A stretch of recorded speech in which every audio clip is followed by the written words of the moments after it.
Today's success, tomorrow's success are still built on the same foundation that our founders laid for us. Listening to customers, understanding their challenges, their opportunities, and bringing technology to the table to help them solve those.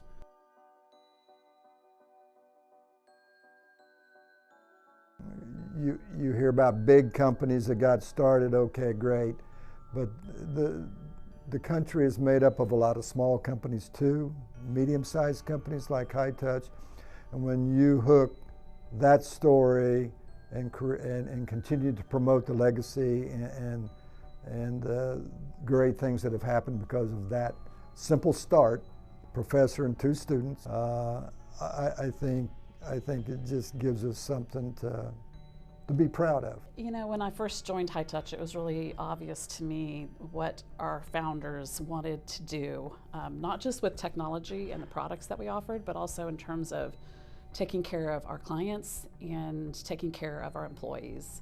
And Dave and Mark were just, if you were to start a company, those 2 guys you'd want in it. They are quality individuals as far as programmers and thinkers. We all had the perception that technology was going to do a lot to change businesses and improve lives in the future. And we had an opportunity at that time when a lot of small and medium-sized businesses were still manual with a lot of their operations.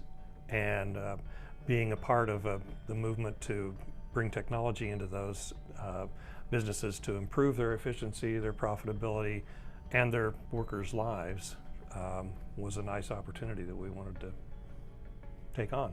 By April 1st of '84, when High Touch was incorporated, we had developed a point-of-sale system for the rent-to-own industry, and saw an opportunity there to move away from custom programming and find a more sustainable way of growing the company and having a more recurring revenue stream, if you will.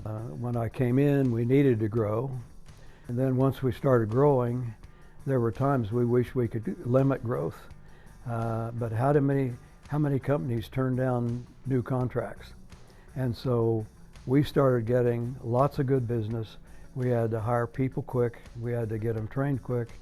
And we did a great job. One of the greatest accomplishments is actually that move from an work environment that probably wasn't real conducive to a technology company to one that was more conducive. Sort of put us on the map in Wichita because we did move downtown. We occupied a 10-story building. That was a big thing apparently in the community, and we've become more visible in the community. So we invested in scholarships, we invested in the chamber, we invested in Wichita Business Journal, we invested money, time, and effort as a company in the community. We got to know everybody. We had a party on the rooftop of the parking garage, and the sign was lit right in front of us as dusk came, and it was beautiful, it was fun, and everybody cheered. It was a really exciting moment in our history. I think so much of what differentiates High Touch was in fact part of our DNA from the founding. For me, it's really just more of feeling like, well, if we keep doing what we know how to do well and doing our best to our strengths, and we act properly and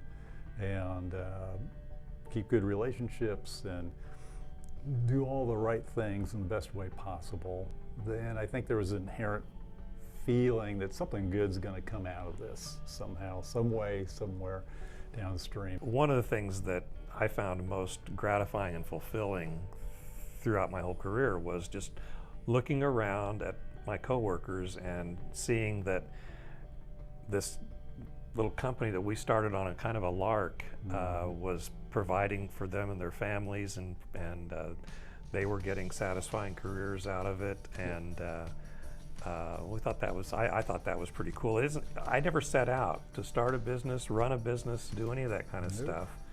And I know Dave didn't either. We both, though, had this idea that technology was going to be big in the business world in the future, and wanted to be a part of that. There's only one word. You got to be humble, and you got to be proud of the 40 years and the fact that I retired and was part of it for 15 or 20 years.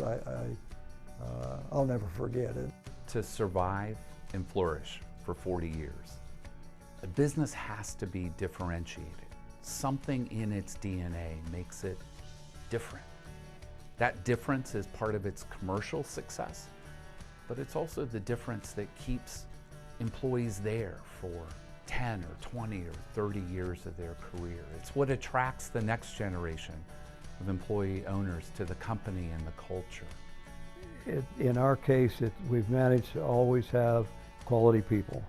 And I think we are really just on the edge of so many exciting things for our company. I think we have the right leadership in place. We have the right team of employees and executives in place for us to really go out and seize this marketplace. We live in a world in which it would be very easy for there to be no human touch, for it to feel very separated and clinical. But in reality, the more that technology has evolved, the more our clients need us. So at the end of the day, the more I think about it, I think we're actually we're a people company. We're a problem-solving company that just happens to have technologists as the problem solvers. We bring whatever is current and new to the table to solve problems more efficiently, more effectively, at a level that's possible today that wouldn't have been possible before. To me, that's what High Touch has always been about. It's always been the driver for our success, and it's the one constant across the 40 years of proud history that we have, and I think it's the basis for what gives me confidence and excitement in the 40 years yet to come.